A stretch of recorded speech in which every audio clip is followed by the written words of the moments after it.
Hey there, folks. Allie here, Alicia here. We are on it. Okay, I tried this on my phone. It did not work.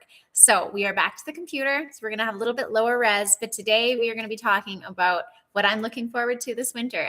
It's going to be some stuff that's super relevant to being fit and being on skis, and also a little bit of local stuff, some international news, and I just want this to be a celebration of us getting so close to ski season. I've got one group of skiers that did our 8-week ski program who are fully finished up. I've been doing some exit interviews with them. I've got another group who's just past that halfway point. They're in like the hard part of the program before they deload in time for Christmas and getting on snow.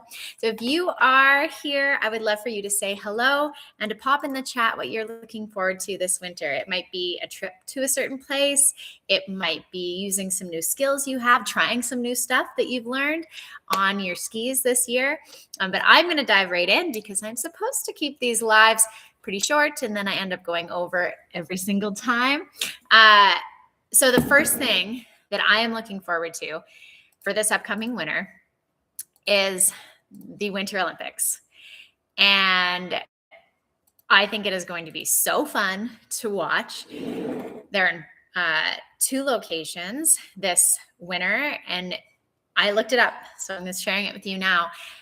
It's kicking off like right when the Olympics start on February 7th. We get to see the men's and women's downhill, which is wild. That it is so early, but then the slalom isn't until the 16th, which is 9 days later. So we are going to get so many events that we get to watch and see the best from all countries in the world, skiing downhill, skiing slalom, skiing GS. And I have the crazy idea to do a little live watch of these. I would love to do that on this channel. If you think that's a good idea, I'd love for you to pop in the comments or shoot me a message. Otherwise, we could talk about like skiing techniques while they're skiing and history of certain athletes and just talk about the event itself because I'm so excited for it to be happening. So I am looking forward to that. I can see that both as something I can do content-wise and then just very fun for me to watch that on my own. And see what these guys are up to. So that's the first thing. Second thing on my list that I am very excited for this winter is incredibly localized. My local resort, Castle Mountain Resort, which is here in southwestern Alberta, they're putting in a new chair this winter. And the team sounds like everything's progressing really well. They've got a few steps left, but they're aiming for early 2026 to have a new chair open, which means access to new terrain for us. Now, kind of new terrain. This area was their cat skiing area before. And when the cat ski wasn't running, you could walk up it with your ski touring stuff and ski down it as like a backcountry place to go skiing. So I've skied there a lot, but usually like the maximum number of runs I've done in that area in a day, it was like 3, I think, because you kind of just cycle the area on your touring skis and then you get out. So to be able to ski all these new runs back to back to back is going to be a huge thing for the hill and for me. One thing that Castle has been known for, my local resort is known for how steep the terrain is and how there's a couple beginner runs, but things escalate quite quickly. And I think this chair is going to provide some intermediate terrain, which is going to be just better for skiers and whole families when they come to visit. So I think it was a great move on Castle's part, and I'm super excited to hop on that chair and to try it out when they open. So I'm very excited about that locally. It's really neat. It can be weird when very wide Olympia Crystal has limited snow. Highway to 11. Yeah. We are, so that's the other thing I'm excited about, but a little nervous about is in our area, we had a lot of snow preseason, and then the storm came in our area as rain. Farther north, they got snow, but we got rain. So our local resort, our snowpack just diminished, But 2 days ago, they got 30 cms of new snow and it's cold enough again. So they're making snow again. So I'm also excited about that at my local hill. We're starting to get snow. And the other thing, you're going to call me crazy, but I had heard from the old men in town. We have a small town, and when you go to the coffee shop, you always start up a conversation with the farmers and the ranchers in line. And over and over and over again, I heard from them, 90 days after fog, it snows. Oh, you're going to have your skis ready in 90 days? And I thought it was silly, but I thought, I'm going to track it. So 2 winters ago, I tracked it. Whenever there was fog, I wrote on the calendar 90 days later, POW day, ? And within a 2 or 3 day window, it worked, which was shocking. So last winter, I was way too busy to track. We were building this gym, and I was full-time working here, and I was full-time coaching. So I didn't track it. But this fall, we have had so much fog, just crazy amounts of fog. So I've written it all on the calendar, and I am looking forward to adding some data to my very small experiment to see if the guys in town who swear by the 90-day rule, we're going to see if they're correct. And if they're correct, March in southwestern Alberta is going to be like so powdery. We are going to be having so many back-to-back POW days. So I will keep you updated on that. But I'm looking forward to the potential of that happening. I would just be so excited if we got that snow that the old men in town are predicting. So that's the next thing I'm excited about. The fourth thing I'm excited about has to do with fitness. I have 3 updates that I'm doing to our Ski Ready program. You guys know that every year I take the program, based on feedback I get from folks, I update it. And the program is at a point where I am just incredibly proud of it. It started as written workouts with links to short videos, and then those videos got better, and then people were asking for full follow-along videos, so then I did those. The year after that, I made some tweaks based on some new research I had seen about injury prevention on snow and about how to put on muscle, how to build strength. And this year, there's just some tiny tweaks I'm making to the way the videos are set up. So if you've done the ski program, you know that there's week 1, we introduce everything. Week 2, everything gets a little harder so we can make progress. Week 3, it's the same workout, but you're encouraged to make everything, either more reps within the rep range, a little more weight, and you're encouraged to take those steps to make it harder. Week 4 is always a deload. So we go for less reps, we go for shorter workouts, but we're still asking our body for the same thing. Now, I have always struggled with how to make those workouts follow along workouts. So I tried a couple different formats this year, and then I got feedback from all of my amazing people in the ski program. And I know now how I want to set up those workouts so they're easy to follow in deload week. So that's very inside baseball, but if you are in the ski program, you know exactly what I'm talking about. And we are going to be making that portion of the program better this year. So I'm going to be filming those workouts in about a month here. And I always have to plan things like a month out or more. Right now, I just finished recording new videos for our mobility program. And this was actually, the mobility program was the first program I ever made as a online program that you could do. Before that, I was only working with people in person, and I would record some videos for them so they knew what exercises to do at home when we weren't together. But the mobility program was my first ever full online program. And so I made it, and I updated a video here or there, particularly after I ran it the first time. But other than that, it has sat relatively unchanged in the last 5 years, 6 years, 5 or 6 years, which is wild. And so going from that, now actually having the time to remake these videos in our new gym space with, lighting and everything the way I wanted it has been so fun. But anyways, I just finished wrapping all of that filming, and I'm doing, I've updated the program and I've got some people in that program now. In fact, if you're watching, my ski sale will still be active, my mobility sale will still be active. Instead of the $90 for the mobility program, we put it on special for the holidays for just $1 a day, $30 for all 30 days. And the reason I do that is because I know that this time of year, if you don't carve out time for yourself to give back to your body for being there for you, your time is just going to get eaten up by all the festivities. And I love the festivities. That is a good thing that it is Christmas and you're doing activities. Maybe you're getting out and skiing. But I know that you have goals, whether that's on snow or for your own health or for 2026. And putting a minimum commitment, saying, I am going to do at least my mobility every single day. That's how we make long-term change. It's not, I was actually talking to a client about this morning. It is not how intense you can make any one workout. It's how often you can show up and ask your body for those changes. So that is why we always put this mobility for sale at Christmas.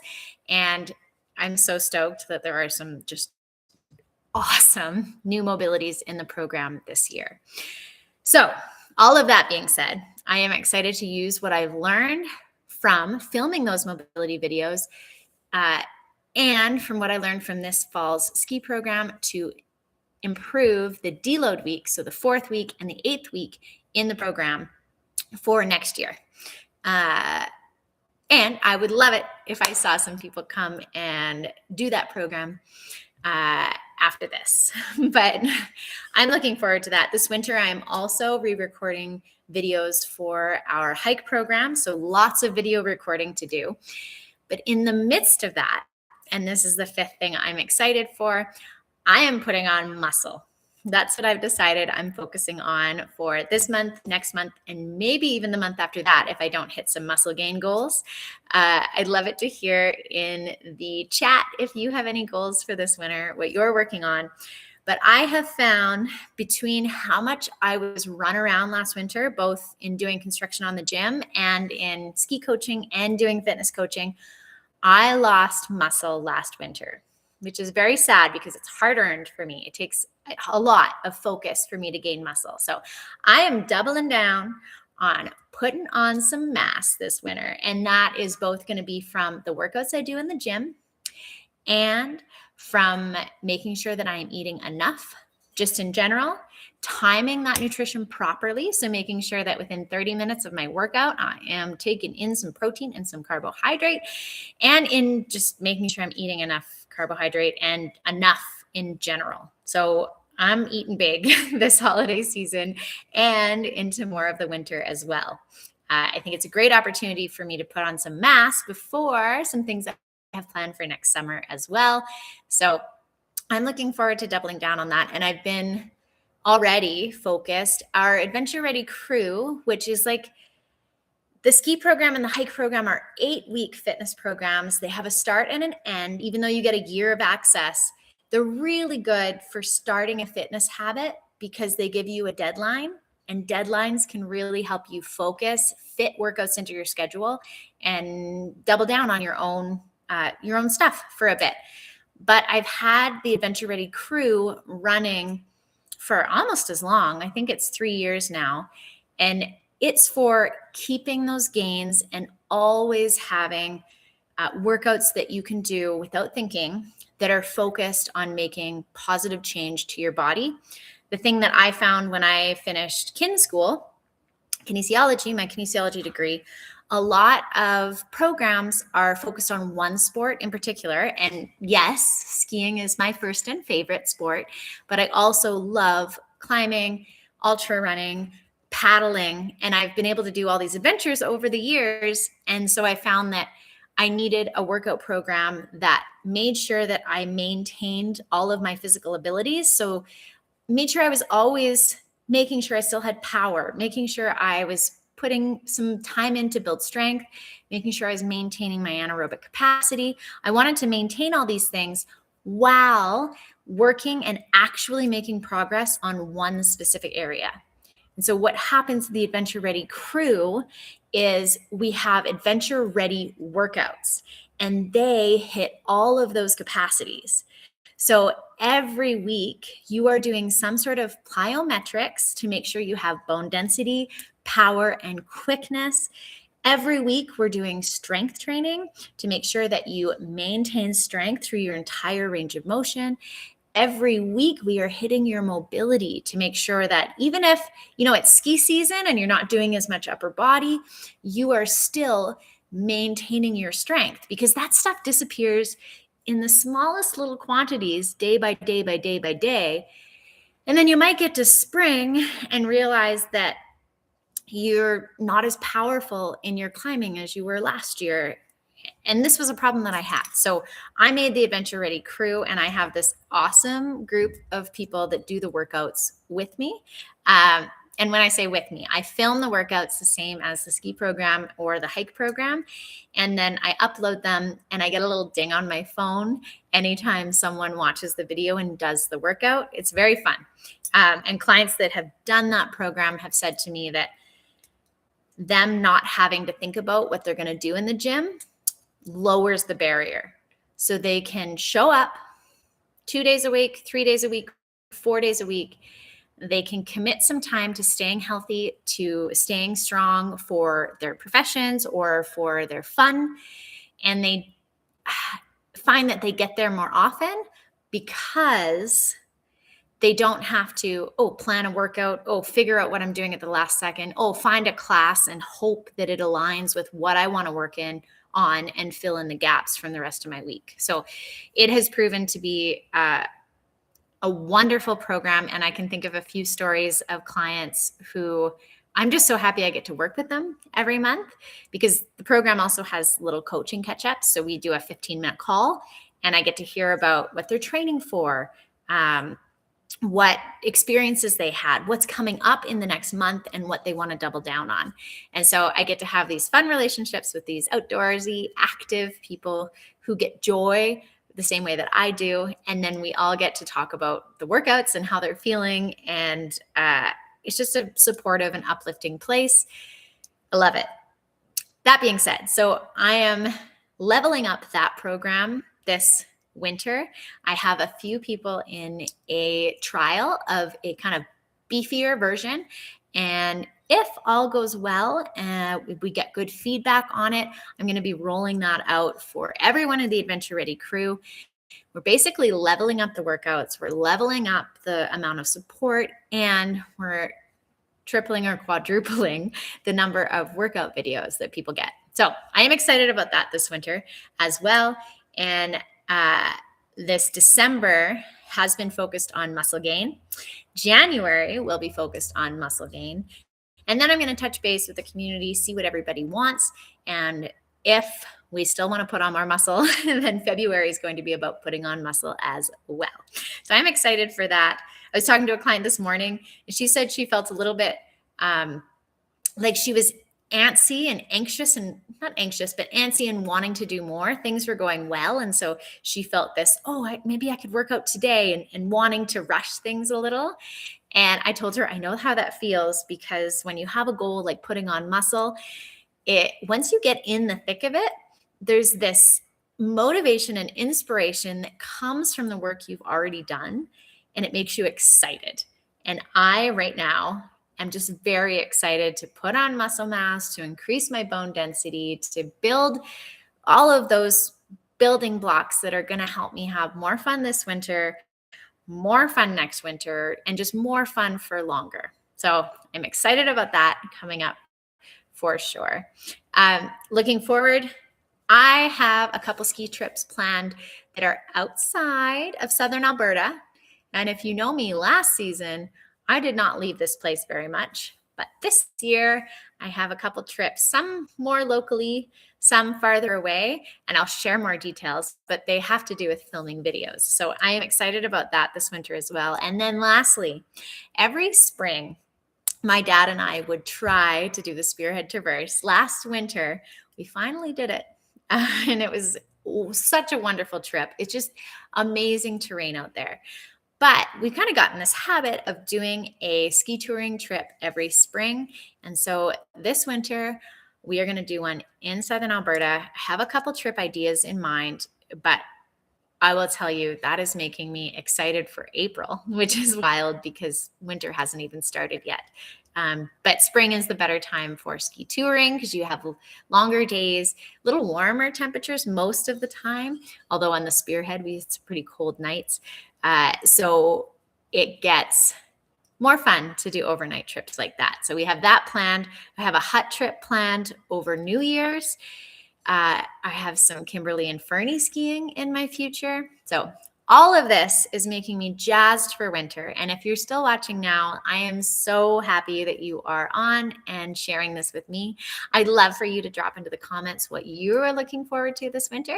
And other than that, I am signing off. I hope you have a wilder day, and we'll talk to you later.